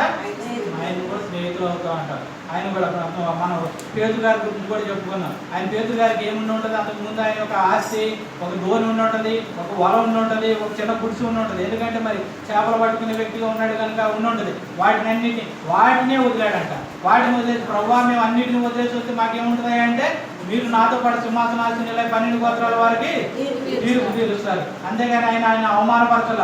పేతురు నువ్వు నా కోసం ఏం వదిలిపెట్టావు? కేవలము ఒక గుడిసే కదా వదిలిపెట్టింది, కేవలం ఒక వలనే కదా వదిలిపెట్టింది, కేవలం ఒక ధోనినే కదా వదిలిపెట్టింది. చూడయ్యా, చాలా మంది నీకన్నా ఎక్కువ గొప్పవాళ్ళు ఉన్నారు. వాళ్ళు రాజ్యాలను వదులుకున్నారు, లేకపోతే సింహాసనాన్ని వదులుకున్నారు, కోటను వదులుకున్నారు. వాళ్ళతో నీకు సమానమా అని ఆయన్ని వెక్కిరించాల, అతన్ని వెక్కిరించాల. పేదరు కానీ అవమానపరచాల. పేదరు మీరు కూడా నాతో పాటు సింహాసనాసీనులై ఉండి వారికి చూడండి. ఆయన హృదయాలను చూసే దేవుడు. నువ్వు ఏమి వదిలిపెడుతున్నావా? ఒక ఆస్తిని వదిలిపెడుతున్నావా అని చూడడు. చిన్న ఆస్తి అని చూడడు, పెద్ద ఆస్తి అని చూడడు, లేకపోతే నువ్వు ఏమి ఇస్తున్నావా అని చూడడు. నీ యొక్క హృదయం ఎలా ఉంది? నీ యొక్క హృదయంతో పూర్ణ మనసుతో ఆయన వెంబడిస్తున్నావా లేదా? నీకు కలిగిన దాంట్లోనే దేవునికి ఇచ్చేవాడిగా ఉన్నావా లేవా? నీకు కలిగిన సమయంలోనే దేవునికి నీ యొక్క సమయాన్ని ఇచ్చే వ్యక్తిగా ఉన్నావా లేదా? అది చూస్తాడు. అది చూసి ఏం చేస్తాడంటే అప్పుడు ఆయన నీ యొక్క హృదయాన్ని ఎరిగి నిన్ను గుర్తిస్తూ ఉంటాడు. ఇక్కడ ఆ శిష్యులు అదేవిధంగా గుర్తించాడు. వాళ్ళు గొప్పవారు అని, లేకపోతే వాళ్ళు రాజ్యాలు వదులుకొని వచ్చారని, సింహాసనాలు వదులుకొని వచ్చారు, ధనాన్ని వదులుకొని వచ్చారని వాళ్ళు చూడలేదు. కానీ వాళ్ళు ఏం చేశారంటే వాళ్ళ యొక్క హృదయాన్ని గుర్తించి వాళ్ళకు కూడా సింహాసనాన్ని ఇస్తామని చెప్పాడు. కనుక మనం ఎలా ఉండాలంటే చెంచుల మనస్కులుగా ఉండకూడదు. మనం కూడా ఏం చేస్తాం? శిష్యుల వలె పూర్ణ హృదయం వలె ఆయన వెంబడించే వాళ్ళుగా ఉండాలి. ఒక చాట రాయబడి ఉంటుంది, ఆయన 70 మంది శిష్యులు దాకా ఉన్నారంట. కానీ ఎంతమంది నిలబడ్డారని లాస్ట్కి 12 మంది. ఆ 12లో కూడా ఒకళ్ళు జారిపోయాడు. మరి ఎందుకు జారిపోయాడు? తనలో ఉన్న చిన్న పాపాన్ని, చిన్న తప్పిదాన్ని అతను వదులుకోలేకపోయాడు. ఏంటంటే మొదటే తనలో ఉన్న ధనాపేక్షను వదిలేసుకున్నట్టయితే, మొదటే తనలో ఉన్న ఆ యొక్క ధనాన్ని దాచుకునే తత్వాన్ని వదిలేసుకున్నట్టయితే నిత్య జీవాన్ని పోగొట్టుకునేవాడు కాదు. ఆ రోజు ఏమనుకున్నాడంటే, యోధాను వెళ్ళి నా సరుకులు తీసుకురాయి అన్నప్పుడు, ఓహో నేను అక్కడి నుంచి ఇక్కడ దాకా నడుచుకుంటూ వచ్చాను కదా, నాకు దారి ఖర్చులు ఉంటాయి కదా, ఈ రూపాయి జేబులు వేసుకుందాంలే, ఈ 10 రూపాయలు జేబులు వేసుకుందామని ఒక దొంగ బుద్ధి కలిగి ఉన్నాడు. కానీ తనను తాను ఎప్పుడు కూడా గుర్తెరిగిన వాడు కాదు, తను ఆత్మ పరిశీలన చేసుకున్నవాడు కాదు. ఏమనుకునేవాడంటే, నేను ఇంత దూరం నడిచి వచ్చాను కదా, ఇంత ప్రయాసపడుతున్నాను కదా, ఇంత కష్టపడుతున్నాను కదా, ఈ 1 రూపాయి ఈ 10 రూపాయలు ఏం కాదులని తనలో ఉన్న ఆ యొక్క ధనాపేక్షను, తనలో ఉన్న ఆ యొక్క లోపాన్ని దాన్ని కప్పిపుచ్చుకుంటూ వచ్చాడు. కాబట్టి ఏం చేసి చివరికి నిత్య జీవాన్ని పోగొట్టుకున్నాడు, దేవుని దగ్గర ఉండే స్థానాన్ని పోగొట్టుకున్నాడు. 12 మంది 12 సింహాసనాల మీద కూర్చొని తీర్పు తీర్చే ఆ యొక్క భాగ్యాన్ని పోగొట్టుకొని ఏం చేశాడంటే, దానితోనే ఆ ధనముతోనే నశించిపోయాడు. ఈ లోకంలో ఉండగానే తను ముడిపెట్టుకొని చనిపోయాడు. కాబట్టి మనం కూడా ఎలా ఉంటామంటే, దేవుని పూర్ణ మనసుతో వెంబడించాలి. చెంచల మనస్కులుగా ఉండకూడదు. అంటే ఇంతకు ముందు వదిలివేసిన వాటిని వాటి కొరకు మనం పరిగెత్తకూడదు. ఇంతకు ముందు ఏవో చేసేవాడు, వేటికో ఆకర్షించబడేవాడు, సినిమాలకు ఆకర్షించబడేవాడు, ఎక్కడెక్కడ మనం వెళ్ళేవాళ్ళమో మనకు తెలుసు. అది ఇంతకుముందు సినిమాలకు ఆకర్షించబడి ఉండవచ్చు, ఒకవేళ లోకంలో తిరిగి ఎక్కడెక్కడ తిరిగామో అవి మనకు తెలుసు. కానీ ఇప్పుడు ఏం చేసామంటే, వాటిని మనం వదిలేసి మళ్ళా చెంచల మనస్కులుగా మళ్ళీ వాటిని చేకునేవాడంగా, మళ్ళీ వాడి దగ్గరికి వెళ్ళేవాడంగా ఉండకూడదు. ఎందుకంటే ఇప్పటి వరకు ఉన్న మన చెంచులత్వాన్ని బట్టి, ఇప్పటి వరకు మనం చూపించిన చెంచుల మనస్తత్వాన్ని బట్టి దేవుడు ఉమ్మి వేయని ఉద్దేశించినప్పుడు ఆ ఉమ్మికి బదులుగా ఆయన సిలువ వేయకపోయే ముందు ఆయన ఆ యొక్క తన ముఖాన్ని అడ్డుపెట్టి ఆ యొక్క ఉమ్మిని భరించాడు. కనుక ఇక నుంచి ఆ త్యాగాన్ని గుర్తు చేసుకుంటూ మనం ఎన్నడూ కూడా చెంచల మనుషులుగా మరలా వెనక్కి తిరిగిపోయేవారుగా, కుక్క తన వానికి తిరిగినట్టుగా వెనక్కి వెళ్ళిపోయేవారుగా మనం ఉండకూడదు. మన ముందుకు మనం కొనసాగేవాడుగా ఉండాలి. మరి తర్వాత చూసినట్లయితే ఆయన తల మీద కొట్టారండి. చూడండి ఎంత ఈ మనుషులు సృష్టించడానికి ఈ మనుషుల్ని ఒక రూపాన్ని ఇవ్వడానికి ఆ ఆలోచన ఎక్కడి నుంచి పుట్టింది? యేసయ్యకి తన తలలో నుంచే పుట్టి ఉండదు. అలాంటి వ్యక్తిని ఎవరినైతే తన చేతులతో చేశాడు, ఏ ఆలోచనతో అయితే తన చేతులతో చేశాడు, ఎవరైతే తనతోనే ఉంటారు, తనతోనే సంతోషిస్తారు, తనలాగే ఉంటారు, తనలాగే పరిశుద్ధులుగా ఉంటారు అని ఎవరినైతే ఊహించుకొని సంతోషించి మనిషిని చేశాడు, ఆ మనిషి ఏం చేస్తున్నాడంటే తల మీద కొడతా ఉన్నాడండి. తల మీద కొట్టి ఆయన గాయపరుస్తూ ఉన్నాడు. దానికి ఉదాహరణ తీసుకున్నట్లయితే మన తల మీద కొట్టాడు అనే దానికి ఆదికాండం 6వ అధ్యాయం 5వ వచనంలో చూసుకున్నట్లయితే మన యొక్క చెడు తలంపులండి, మన యొక్క తలంపులు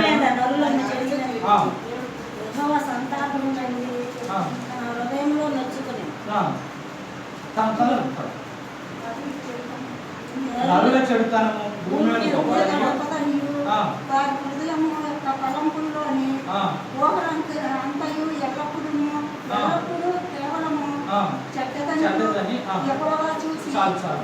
చాలు.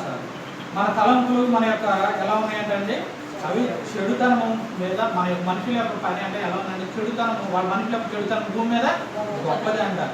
గొప్పగా ఉండి ఏం చేస్తారంటే, మన యొక్క వారి యొక్క హృదయంలో తలంపులు ఊహ అంతా ఎప్పుడు కేవలము ఎలా ఉంది? చెడ్డదై ఉన్నది. ఆ చెడ్డ వారి యొక్క తలంపుల కొరకు, ఆ చెడ్డ వారి యొక్క ఆలోచనల కొరకు ఏం చేశాడంటే తన తలను అడ్డు పెట్టాడు. ఎక్కడ పడాలి దెబ్బ? యాక్చువల్గా నిజానికి ఎక్కడ పడాలంటే మన చెడు తలంపులకి మన మీద పడాలి, మన తలల మీద పడాలి. మరి పరలోకం రాకోకుండా దేవుడు ఏం చేయాలంటే మనల్ని మన తలల మీద కొట్టి, మనల్ని చెదుగ కొట్టి, మనల్ని నరకానికి పంపించాలి. కానీ ఆయన ఎవరి యొక్క తలను అడ్డు పెట్టాడంట? ప్రభువు యొక్క తల అడ్డు పెట్టేశాడంట. తండ్రి మరి కొట్టడానికి చేసినప్పుడు తన యొక్క తలను అడ్డు పెట్టేసేసి ఏం చేశాడంటే మన తల మీద పడాల్సిన ఆ దెబ్బను ఆయన యొక్క తల మీద పడేలాగా చేసుకున్నాడు. మరి ఆ తల మీద పడినప్పుడు మరి ఆయనకి ఎంత గాయాలైనవి, ఎంత దెబ్బలు తగిలినాయి, ఎంతగా అల్లాడిపోయాడు, అయినా సరే వాటిని భరించాడంట. మనం చూసాం కదా యెషయా గ్రంథంలో, తనకు కలిగిన వేదనల చేత ఆయన తృప్తి పొందాడంట. విచిత్రంగా ఉంది కదా, మనకు కలిగే వేదనల చేత మనం తృప్తి పొందగలమా? పొందలేదు. మనమే కాదు, ఏ వ్యక్తి కూడా మన వేదన కలిగినప్పుడు తృప్తి పొందలేదు. ఏ వేదన కలిగినా కానీ, ఏ బాధ కలిగినా కానీ అల్లాడిపోతాడు, అదే బాధపడతాడు, అరుస్తాడు, ఇంకా మరీ ఎక్కువైనప్పుడు కుమిలిపోతాడు, ఎంతో బాధపడతాడు. చివరికి తన యొక్క దేహం కూడా కృషించి అంత పరిస్థితులు కాపాడుతాడు. కానీ ఇక్కడ ఏం చేస్తున్నాడంటే మన తలంపుల కొరకు మరి ఆయన దెబ్బతిని కూడా ఆ వేదన చేత ఆయన తృప్తి పొందాడు. ఎత్తుకోండి మాకు మేలును కలుగు చేయడం కోసం ఆయన ఆ విధంగా చేశారు. అయితే ఆయన మరి ఆ విధంగా చేసి అందులో ఆఖరిగా చూసుకున్నట్లయితే సిలువ వేయుట. ఆయన ఏం చేశారంటే ఇవన్నీ అయిపోయినాయండి. వాళ్ళు ఏం చేశారు, ఇప్పుడు దాకా సైనికులు ఏం చేశారు, ఆయన్ని ఒక ఆట ఆడుకున్నారు. ఆయన తల మీద కొట్టారు, ముళ్ళ కిరీటం పెట్టారు, అపహసించారు, మరి వస్త్రాలు తీసేశారు. వాళ్ళు ఇష్టం వచ్చినట్లు ఆట ఆడుకున్నారు, ఒక బంతి ఆడినట్టు ఆడుకున్నారు. వాళ్ళు ఆడుకొని ఇప్పుడు ఏం చేస్తారంటే ఏం చేస్తారు, సిలువ వేయడానికి తీసుకొని వెళ్తా ఉన్నారు. సిలువ వేయడానికి వెళ్ళినప్పుడు ఆయన అన్నాడా, తండ్రి ఇప్పుడు దాకా నేను పొందిన శ్రమ చాలదా, ఇప్పుడు దాకా నేను కాల్చిన రక్తం చాలదా, ఇక చాలు కదా, ఆ సిలువ నేను భరించలేనయ్యా, ఆ సిలువలో నా యొక్క ఆఖరి రక్త బిందు వరకు నా యొక్క రక్తాన్ని అంతా కార్చాలి కదా అని ఆయన వెనకం చేశాడా?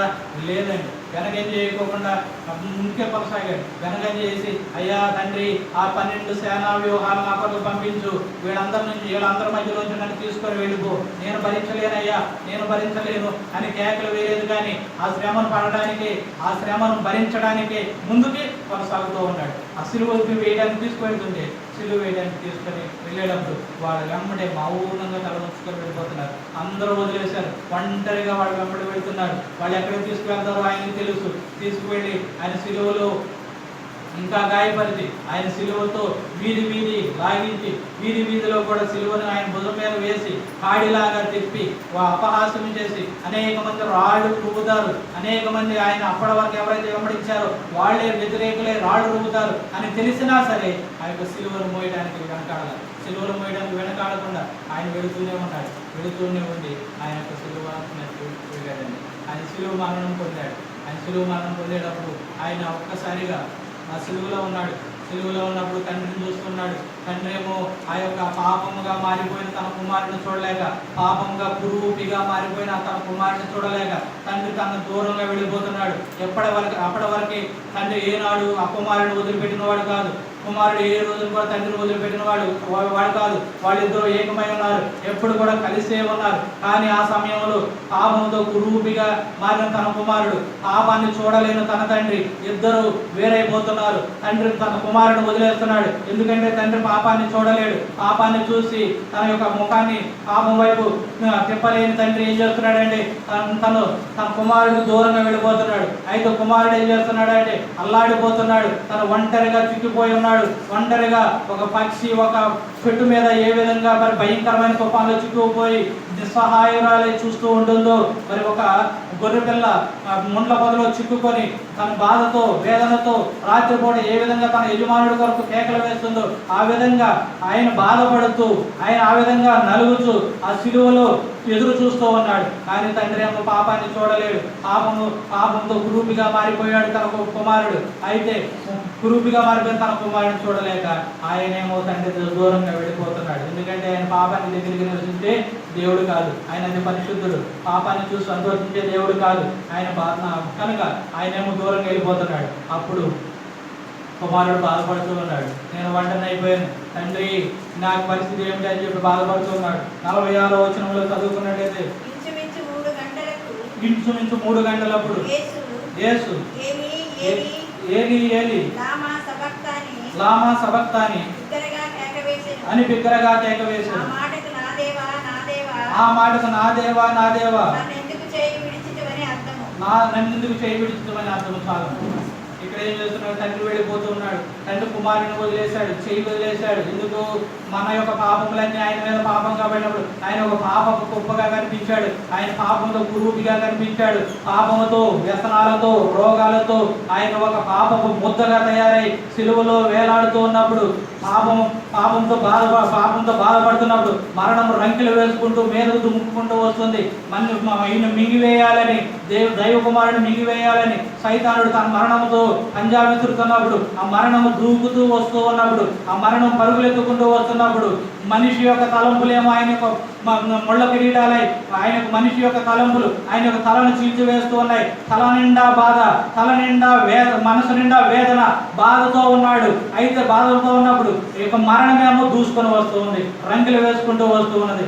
అప్పుడు తను అడుగుతున్నాడు, తండ్రి నేను ఒంటరి వాడిని అయిపోయారు. ఇంతకాలం నీ సింహాసనంతో నీ పక్కనే కూర్చొని ఉన్నాను, నీ కుడి ప్రక్కనే కూర్చొని ఉన్నాను. ఈ యొక్క లోకాన్ని నేనే కలగజేశారు. అయ్యా మరి నీ లోకాన్ని కలగజేసినప్పుడు నీవు నాతో ఉన్నావు కదా, ఈ లోకాన్ని ఈ సృష్టిని చేసినప్పుడు నీవు నాతో ఉన్నావు కదా, ఏ రోజు నన్ను వదిలిపెట్టలేదు కదా, మరి ఇప్పుడు ఎందుకు వదిలేసావయ్యా, నన్ను ఎందుకు చేయి వదిలేసావయ్యా అని వేదనతో బాధతో బాధపడుతున్నప్పుడు తండ్రి ముఖం కూడా తిప్పి చూడలేదండి. ఎందుకు? పాపాన్ని ఆయన చూడలేడు. ఈయనేమో పాపంతో నిండిపోయి ఉన్నాడు. ఆ పాపాలను ఎవరై? ఆయన పాపాలు కాదు కదా, మన యొక్క పాపాలు. ఆయన యొక్క త్యాగాన్ని గ్రహించుకోనండి, మరి ఆ తండ్రి యొక్క త్యాగాన్ని గ్రహించుకోనండి. తన ప్రియ కుమారుడిని ఇచ్చుటకు ఆయన వెనుకలేదు. కుమారుడు కూడా అయ్యా నేను నీతో పాటు సమానుడిగా ఉన్నాను కదా, నాకు ఇదే భాగ్యం అని చెప్పి ఆయన కూడా ఉండలేదండి. కురూపిగా మారిపోయి అలాగే ఉన్నాడు. ఆయన అలాగే బాధపడుతూ తండ్రి తండ్రి అని ఏడుస్తూ ఉన్నాడు. కానీ ఆయన వెనుకం చేయలేదు. తండ్రి కూడా తన కుమారుడిని వదిలేసి వెళ్ళిపోయాడు. ఎవరి కోసం వదిలేసి వెళ్ళాడు? మన కోసం వదిలేసి వెళ్ళాడు. అయితే కొన్ని సంవత్సరాల క్రితం ఒక నది ఉంది. ఆ నది మీద ఒక బ్రిడ్జ్ ఉందన్నమాట. ఆ యొక్క బ్రిడ్జ్ యొక్క విశిష్టత ఏంటంటే, గొప్పతనం ఏంటంటే, ఆ బ్రిడ్జ్ ఇట్లా ఓపెన్ అవుతుంది. అంటే ఏదైనా వాడ వచ్చేటప్పుడు ఆ బ్రిడ్జ్ ఇట్లా ఓపెన్ అవుతుంది, మళ్ళీ వాడ వెళ్ళిన తర్వాత మళ్ళీ ఆ బ్రిడ్జ్ ఇట్లా మూసుకుపోతుంది. అయితే ఈ బ్రిడ్జ్ మీదగా ఒక రైలు వెళ్తూ ఉంటుంది అన్నమాట. అప్పుడు ఒక సమయాన్ని ఉదయాన్నే సమయంలో రైలు వెళ్తూ ఉంటుంది. ఆ రైలు వెళ్ళేటప్పుడు ఈ యొక్క బ్రిడ్జిని ఇట్లా దించేస్తారు. మళ్ళీ అలా రైలు వెళ్ళిపోయిన తర్వాత మళ్ళీ ఆ బ్రిడ్జిని లేపుతారు, మళ్ళీ ఓడలు వెళ్తూ ఉంటాయి. ఇదనమాట అక్కడ జరిగేది. దీన్ని చూసుకోవడానికి ఒక యవనస్తుడైన ఒక వ్యక్తి అక్కడ ఉండేవాడు అనమాట. అతను ఏం చేస్తారంటే ముందే చెబుతాడు, రైల్వే ట్రాక్లో ఎక్కడో ఉన్న వాళ్ళకి ముందే చెబుతాడు ఏంటంటే, ఇప్పుడు వాడ వస్తుంది, వాడ వచ్చినప్పుడు ఆ రైలు అక్కడ ఆపాలి. ఒకవేళ వాడ వెళ్ళిపోయింది, అప్పుడు వాళ్ళకి చెప్తే మళ్ళీ ఆ ట్రైన్ వదులుతారు అన్నమాట. ఇది ఆయన పని. అయితే ఒక రోజున ఆ యవనస్తుడు తనకు వివాహం అయింది, తనకు చిన్న కుమారుడు ఉన్నాడు. సరే కుమారుడిని కూడా తీసుకొని ఆ యొక్క ప్రదేశానికి వెళ్ళాడు. ఏంటంటే ఆయన పని చేసేది తీసుకొని వెళ్ళాడు కుమారుడిని తీసుకొని. అయితే కుమారుడితో ఎంతో చక్కగా ఆడుకుంటూ ఉన్నాడు. ఆడుకుంటూ ఉన్నప్పుడు కుమారుడు చక్కగా చిన్న చిన్న పడవలు చేస్తూ ఉన్నాడు, ఆ నీటిలో వేస్తూ ఉన్నాడు, తండ్రితో ఆనందిస్తూ ఉన్నాడు. తండ్రి డాడీ డాడీ అని పిలుస్తూ ఉన్నాడు, సంతోషిస్తూ ఉన్నాడు. ఇద్దరు ఆడుకుంటూ ఉన్నారు. అయితే ఈ ఆడుకునే క్రమంలో ఈయన ట్రైన్ వస్తున్న విషయాన్ని గమనించాలి. ఆ గమనించకపోయేసరికి ఆ ట్రైను రెడ్ సిగ్నల్ పడలేదు కదా, ఆ రైలు ఏమో దూసుకొని వస్తూ ఉంది. సరే ఈ రైలు వస్తుందని ఆ యొక్క కోత విన్నప్పుడు ఇతను అప్పుడు గ్రహించాడు, అయ్యో నేను సిగ్నల్ ఇవ్వడం మర్చిపోయాను, రైలు వచ్చేస్తుంది. ఇప్పుడు రైలు వచ్చేస్తుంది కాబట్టి నేను వెంటనే ఈ యొక్క బ్రిడ్జిని దింపాలి కింద. ఆ బ్రిడ్జిని దింపితేనే ఆ రైలు అలా వెళ్ళిపోతుంది అన్నమాట. అయితే సరే గబగబా పరిగెత్తుకుంటూ వెళ్ళి ఆ బ్రిడ్జిని దింపుదామని చెప్పి బ్రిడ్జిని దింపడం కోసం తను తిప్పుతా ఉన్నాడు, ఆ చక్రాన్ని తిప్పుతా ఉన్నాడు, ఆ బ్రిడ్జిని దిగుతా ఉన్నది. అయితే ఈ చిన్న కుమారుడు తనకు తెలియక అక్కడ ఇలా జరుగుతుంది అంటే చిన్న వయసు కదా, తనకి తెలియక ఏం చేశాడంటే, ఎక్కడైతే ఆ బ్రిడ్జి నిలబడాలో ఆ యొక్క స్తంభం మీద, అంటే అట్లా ఒడ్డు నుంచి వచ్చి ఆ స్తంభం మీద నిలబడ్డాడు. ఎందుకంటే ఆ నీళ్ళు వెళ్తుంది అని చూడటం కోసం ఒక పేపర్ వచ్చి అక్కడ పడిందని చెప్పి అక్కడికి వచ్చి నిలబడ్డాడు. ఇప్పుడు ఏం చేయాలంటే అతనికి ఆ కుమారుడిని పోగొట్టుకోవాల్సిన పరిస్థితి. అయితే ఈ వెళ్తూ ఉంది, ట్రైన్ వస్తూ ఉంది, ఆలోచిస్తూ ఉన్నాడు, ఈ ట్రైన్ ఇప్పుడు నేను ఈ ట్రైన్ వస్తుంది కదా అని చెప్పి నేను కానీ ఈ చక్రాన్ని తిప్పితే, ఈ యొక్క బ్రిడ్జ్ కానీ కిందకి దిగితే నా కుమారుడిని నుంచుగా నలిపేస్తుంది, నా కుమారుడు మాంసపు మొద్దుగా మిగులుతాడు. మరి నేను నా కుమారుడిని నేను మాంసపు మొద్దుగా చూడాలి. ఒకవేళ నా కుమారుడిని బతికించుకోవడం కోసం నేను కానీ ఈ బ్రిడ్జిని చెప్పకపోతే ఏమవుతుంది? ట్రైన్ అంతా తిరగబడిపోయి దానిలో ఉన్నవాళ్ళు కొన్ని వేల మంది, వందల మంది చనిపోతారు. ఆలోచిస్తూ ఉన్నాడు, ఏం చేయాలో తనకు తోచట్లేదు, ఏం చేయాలో అర్థం కావట్లేదు. ట్రైన్ ఏమో దూసుకొస్తా ఉంది, కానీ తన కుమారుడేమో చిన్న పిల్లవాడు, తనకు అర్థం కావట్లేదు. తండ్రి రమ్మన్నా తెలియట్లేదు. తెలియకోకుండా భయంతో చూస్తూ ఉన్నాడు. తండ్రి కేకలు ఇంకా భయపడిపోతూ ఉన్నాడు, బాధపడతా ఉన్నాడు, చూస్తూ ఉన్నాడు, ఏడుస్తున్నాడు. కానీ ఏం చేయాలో అర్థం కావట్లేదు. ట్రైన్ ఏమో దూసుకుంటూ వస్తుండేసరికి కుమారుడు ఏం చేయడానికి అర్థం కాక ఏం చేశాడంటే తన కుమారుని కోల్పోవడానికి సిద్ధపడ్డాడు. తన కుమారుని కోల్పోవడానికి సిద్ధపడి నెమ్మదిగా చక్రాన్ని తిప్పుతున్నాడు. బాధపడుతూనే, ఏడుస్తూనే, ఇబ్బందితోనే నెమ్మదిగా చక్రాన్ని తిప్పుతా ఉన్నాడు. తిప్పుతా ఉన్నాడు. కుమారుడు తన మీద తాకిందండి. కుమారుడు నెమ్మదిగా వంచేసింది, ఇంకా వంచేసింది. కుమారుడు పూర్తిగా రక్తపు ముద్దగా, మాంసపు ముద్దగా వెళ్ళిపోయాడు. ఆ ట్రైన్ ఏమో అలా దూసుకుంటూ వెళ్ళిపోయింది. అయితే ఆ ట్రైన్లో ఉన్నవాడు ఈ తండ్రి ఏడుస్తూ ఉన్నాడు. ఎందుకు ఏడుస్తున్నారో వాళ్ళకి అర్థం కాదు. తాగేవాడు తాగుతూనే ఉన్నారు, ఆ పేకాటలాడేవాడు పేకాటలాడుతూనే ఉన్నారు, సంతోషించేవాడు సంతోషిస్తూ ఉన్నారు, గంతులు వేసేవాడు గంతులు వేస్తూనే ఉన్నారు. వాళ్ళు మాత్రం అది దాటి వెళ్ళిపోయారు. కుమారుడు మాత్రం నలిగిపోయి మాంసం ముద్దగా మిగిలిపోయాడు. అయితే ఆ తండ్రి యొక్క హృదయం చూడండి ఎంతగా బాధపడుతుందో, ఎంతగా ఆ యొక్క హృదయం నలిగిపోతుందో. మరి పరలోక తండ్రి యొక్క హృదయం కూడా అంతే కదా. మరి కుమారుని పిలిచి అయ్యా వెళతావా నీవు, అంత తండ్రికి తెలుసు వెళితే నా కుమారుని చంపేస్తారు. అది మామూలు మరణం కాదు, శాపయుక్తమైన మరణము, శాపముతో నుండిన మరణము. నా కుమారుని మాంసపు ముద్దలాగా చేసేస్తారు, మాంసపు ముద్దలాగా కొరడాలతో కొడతారు, ముళ్ళ కిరీటం పెట్టి తలను చిత్రం చేస్తారు, మాంసపు ముద్దలాగా మార్చేస్తారు అని అన్నీ తెలిసినా సరే తండ్రి ఏం చేశాడంటే కుమారుడే వెళ్తా అన్నప్పుడు కుమారుడు కూడా తెలుసు నేను వెళితే వాళ్ళను గణపరచరు, నేను వెళితే నా మాట వినరు. ఇంతకు ముందు ప్రవక్తలు వెళ్ళారు, వాళ్ళ మాట వినలేదు. కుమారుడు దిగి వచ్చానయ్యా అనగా నా మాట వినరు, వాళ్ళు నన్ను చంపుతారు, వాళ్ళు నా యొక్క వీపు మీద కొరడాలను ఆడిస్తారు అని తెలిసినా సరే ఆయన ఏం చేశాడంటే అదేవిధంగా ఆ మరణపు ముళ్ళును జయించడం కోసం ఆయన మరణాన్ని మృంగి ఏం చేశాడు మన కోసం మరణించి ఆ మరణ పడతానికి ఆయన వెళ్ళిపోయాడు. మరి అలాంటి స్నేహితుల యొక్క స్నేహాన్ని మనం గుర్తించుకోవడం ఉన్నాము. ఒకవేళ అలా గుర్తించకపోతే మన పరిస్థితి ఏంటి? మరి అలా మరణించిన యేసయ్యను దేవుడు వదిలిపెట్టాడా? ఆయన 3వ దినాన్ని తిరిగి లేపాడు. మరి ఒకసారి మన యొక్క పునరుద్ధానం గురించి వీలైతే ఎప్పుడన్నా మరి దేవుని చేసే ఎప్పుడన్నా మనం ధ్యానిస్తున్నాం. కానీ అయితే ఆయన్ని పరిశుద్ధుని నీవు కుళ్ళు పట్టనివ్వు అంటాడు తప్పున దావీదు ఒకసారి, పరిశుద్ధుని కుళ్ళు పట్టని. అలా పరిశుద్ధుడైన ఆ యొక్క కుమారుని తిరిగి లేదు, మరలా ఎక్కడ తీసుకెళ్ళాడంటే పరలోకానికి తీసుకెళ్ళాడు. అయితే మరి మనం ఏం చేయాలి? ఆయన మరణాన్ని గుర్తెరిగి ఆయన మన కొరకు శాపంగా మారి మన కొరకు మరణించడానికి గుర్తెరిగి మనం కూడా ఆయనతో పాటు ఈ లోకంలో చనిపోయి, అంటే పాప మరణం, మామూలు మరణం కాదు, అది దేవుని చిత్తం. కానీ ఈ పాపంలో మనం అంటే ఈ లోకంలో ఉన్న పాపంలో మనం మరణించి దేవునితో కూడా మనం క్రీస్తులో లేపబడితే మనం కూడా ఎక్కడికి వెళ్తాం?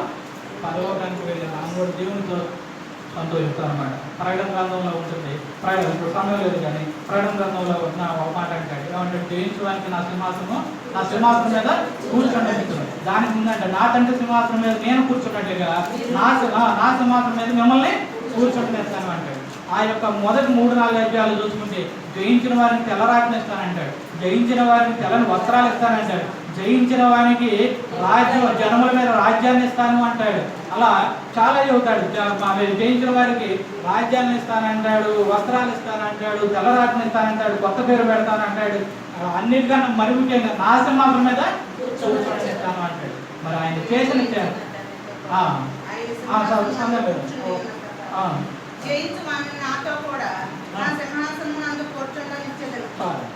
ఏమన్నాడు? జయించిన వారిని నా సింహాసనం మీద కూర్చోండనిస్తును.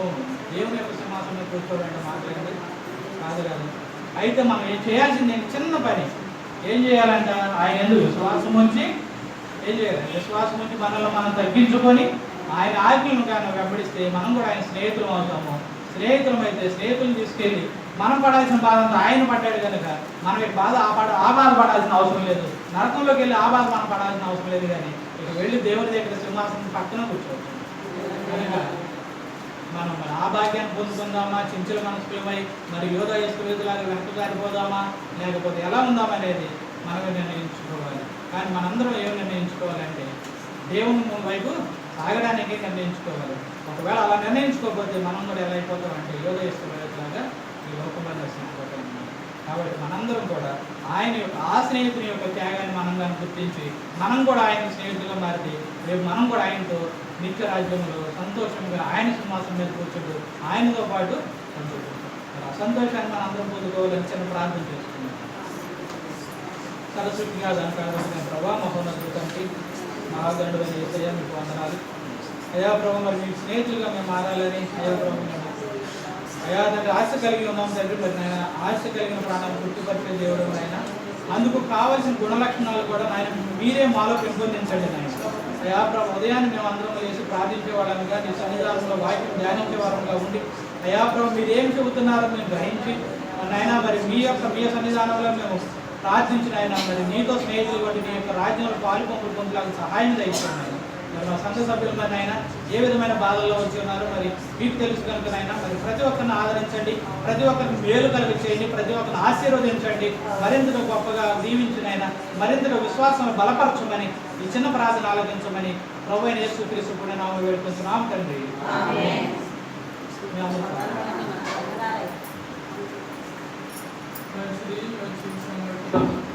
వివరించిన కుమారునికి దేవుని తెలియజేసిన మరి మొదటి రాళ్ళు మీరందరూ పాల్గొని చాలా సంగతులు సరిపడిన మరణం మీద యేసయ్యకి తప్ప ఎవరికి లేదు. సమాధిని గెలిచి తిరిగి లేచుట యేసయ్యకి తప్ప మరి ఎవరికి లేదు. భూమి మీద పుట్టిన వారికి మరి పాతాళ లోకాన్ని జయించడం ఒక యేసయ్యకి తప్ప మరి ఎవరికి కూడా చేయలేదు. జయ విజయాలు పొందిన దేవుని మనం కలిగి ఉంటే దేవుని సింహాసనం మీద మనము కూడా ఆశీనులై ఉంటామని భాగాన్ని తెలియజేశారు. శుక్రవారం పిల్లవారం వెళితే ఏనాడు సింహాసనం మీద కూర్చున్నానంట, దాసు ఎడంగా ఉన్నాడు, రాయా పర్లేదు సేవకుని పోలి దేవుడే మన సింహాసనం దగ్గరికి వ్యవహరించుకుంటున్నాడు. దేవుని పిల్ల లోకంలో మరణాలు, వ్యాధులు, బాధలు, ఈ కరోనా మహామారి మరీ భయంకరంగా వేధిస్తుంటే బాధిస్తుంటే కరుణమయునికి దూరం అయిపోతున్నాం. దేవుని పిల్లారా అలా దూరం కాకూడదు. దినమెల్లా 24 గంటలు కూడా చేతులు చాపుతున్నాడు. 24 గంటలు కూడా నా చేతుల్లోకి రండి, బంగారు హస్తాల్లోకి రండి అని ప్రభు ప్రేమతో పిలుస్తున్నాడు. మరణాన్ని జయించి యేసు తప్ప మరెవరు కూడా లేరు. అర్థం చేసుకుందాం. యెషయా గ్రంథం 25:7-8 అక్కడ వ్రాయదు, జనములను కప్పుచున్న ముసుగుని తీసి అవతల బారేస్తాడు దేవుని పిల్ల. మరణము ఎన్నటికీ లేకుండా మరణాన్ని మింగివేశాడు. అందరినేమో మరణం మింగుతుంటే యేసయ్య మరణాన్ని మింగివేశాడు. ఇది ఎవరి వల్ల కాదు. మరణము మరెన్నడూ లేకోకుండా మింగివేయబడును. ముఖాల మీద ముసుగు కప్పేసింది. సాతాను ముసుగేసేసాడు. ఆ ముసుగుని తీసివేస్తున్నాడు. మరణపు కోటలో మరణమే సమసేన, మరణమే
మరణము ప్రతిదినము నీడవలే నీ నీడ వెనకమాల ఎలా ఉందో అట్లా నీడవలే నిన్ను వెంటాడుతుంది. దాని ఇరిమియా కూడా తెలియజేసిన మరణము కిటికీలకి తొంగి చూస్తుంది, పసిపిల్లని యవనస్తుని కూడా మింగాలని చూస్తుంది. అయితే ప్రభు మరణమా ముల్లెక్కడ, మరణమా నీకు విజయం ఎక్కడ అని మరణాన్ని గర్దిస్తున్నాడు. మరణము నిన్ను కబళించుకోకుండా, మరణము నిన్ను మింగుకోకుండా దాన్ని గర్దిస్తూ ఉన్నాడు. భయంకరమైన దినాల్లో మనం ఉన్నాం. దేవుని పిల్ల వ్యాధులు బాధలు బహు విస్తారంగా వచ్చాయి. మరి ఈ మధ్య మా పేద కోడలు గారి యొక్క పిన్ని గారు భీమవరంలో ఉన్నారు. కుటుంబ వైద్యుడు నీవే, మా మంచి ఔషధం నీవే. నీకు వస్తున్నాయి బలహీనతలు, నాకు వస్తున్నాయి. అయితే బలవంతుడు ఉన్నాడు, మరణాన్ని గర్దిస్తున్నాడు. మరణాన్ని ముల్లెక్కడంటున్నాడు దేవుడు. మరణాన్ని గర్దించి మరొక రోజు మరొక వారం 2020 3వ మాసం 22వ తారీఖు కరోనా మహామారి అందరినీ గడగడలాడిస్తుంటే 8వ మాసం ఆఖరి దినాల వరకు నేను ఆరోగ్యంగా కాపాడాడు. ఎంతమంది నీ కళ్ళ ముందు కనపడకుండా వెళ్ళిపోతున్నా. కొట్టు దోశలు ఎప్పుడు బన్నీలు కొనుక్కునేవాడిని అక్కడ మన కొట్టు ఆయన మూసేసి మనం భక్తి దీవుల లోకం భయంకరమైన దినాల్లో మనం ఉన్నాం. 146 2 వచ్చినాలు పరిచయం చేస్తాను. అందరూ ఉన్నారు కనుక తర్వాత 10-15 మంది కొద్ది మంది వస్తున్నారు. 146 2 వచ్చిన చూడండి. ఎంతకాలం బట్టి చేస్తాను? నా జీవితకాలం అంతా, నా జీవితం ఎంతకాలం జీవిస్తానో భూమి మీద అంతకాలం యెహోవాను స్తుతిస్తాను. నేను బ్రతుకు కాలం అంతా నా జీవిత కాలం అంతా నేను బ్రతుకు కాలం అంతా. నువ్వు కూడా ప్రశ్న వేసుకోమా. నా జీవిత కాలమంతా, నా యౌవన కాలమంతా, నా జీవిత కాలమంతా, నా యౌవన కాలమంతా ప్రభు నామమే పాడెదను, ప్రభు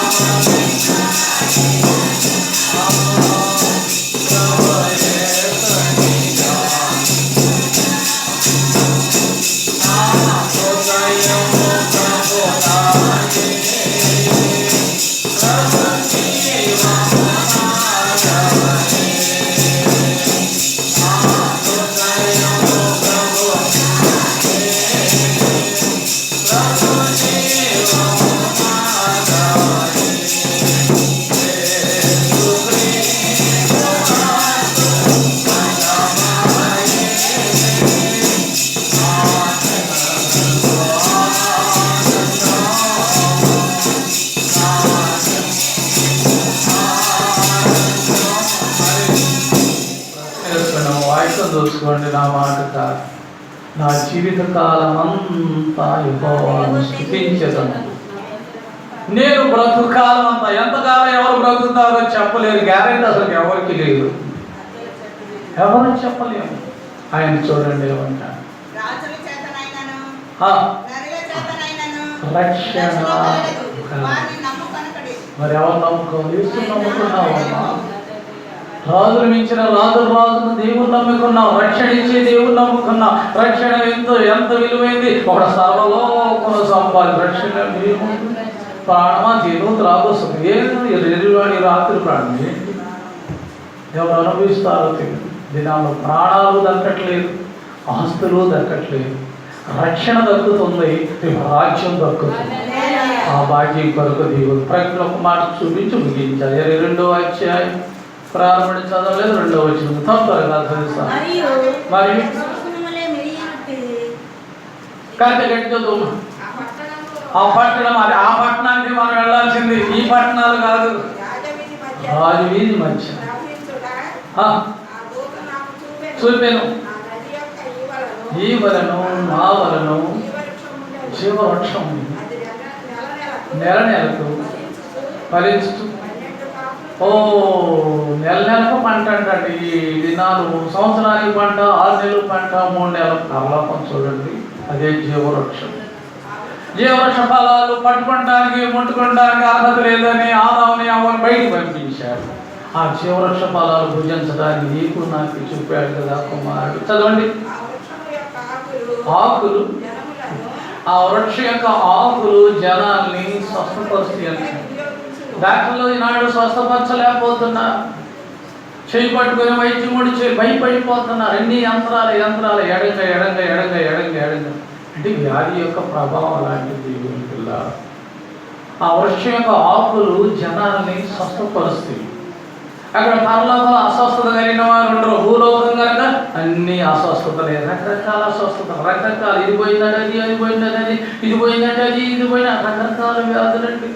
తమ్ముడు పోయిందంటే జ్వరం, గ్యాస్ పోయి కదా, జ్వరం పోతే గ్యాస్ పట్టేసిందని కిడ్నీలండి, అవేంటి అమ్మో చెప్పలేము.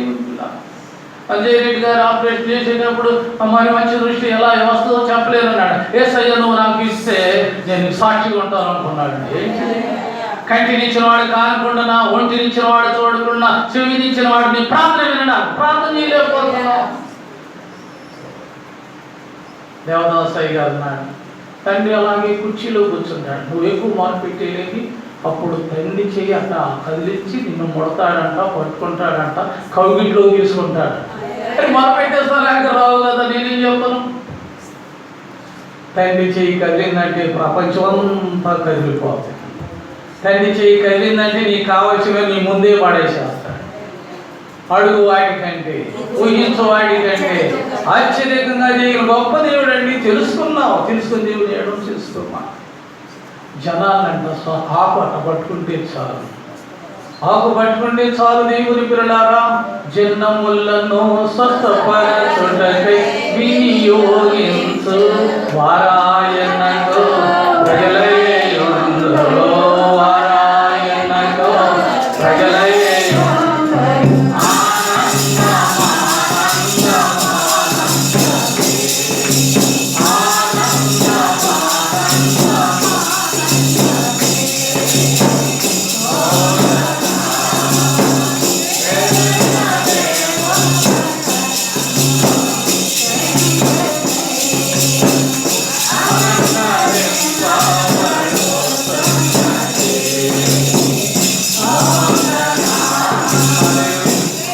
ఆకు అలా పట్టుకుంటే ఆరోగ్యం అండి, ఆకు పట్టుకుంటే స్వస్థత అండి.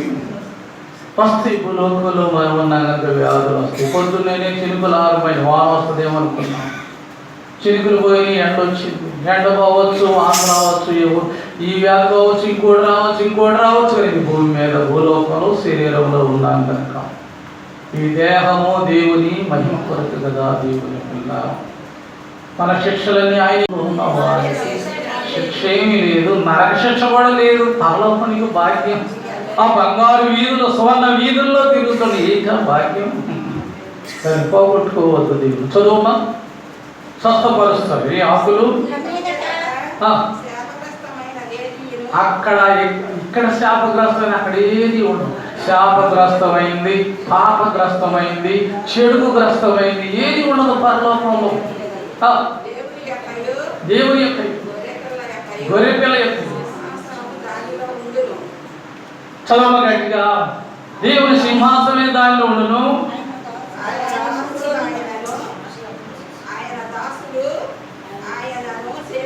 సేవించుదురు, ముఖ దర్శనం చేయుచుందురు. వాళ్ళ నొసళ్ళ మీద యేసునామం ఉన్నది, అందుకు అక్కడ ముఖ దర్శనం చేస్తుంటారు. రాత్రి అక్కడికి ఎన్నడూ ఉండదు, అక్కర్లేదు. దేవుడైన ప్రభువే వారి మీదే ప్రకాశించును, యుగ యుగములో రాజ్యం వెలుగురు. ముఖ దర్శనం, దేవుడు ఇక్కడ ముఖ దర్శనం చేసుకుంటే అక్కడ ముఖ దర్శనం ఉంటావు. అది యుగ యుగాలు రాజ్యంలో ఉంటావు, లేదా యుగ యుగాలు ఆరని అగ్ని గుండంలో అల్లాడిపోతావు. దేవుని పిల్ల, ఈ పాతాళంలో యాత్ర పడుతున్నానయ్యా బాబు, ఆయన బాబు రావటానికి లేదా నీకు జీవితులు ఎన్ని సంవత్సరాలు ఇచ్చాడయ్యా, ఎంత సమయం ఇచ్చాడయ్యా, ఎన్ని వారాలు ఇచ్చాడయ్యా, సంవత్సరాలు పొడిగిస్తున్నాడయ్యా.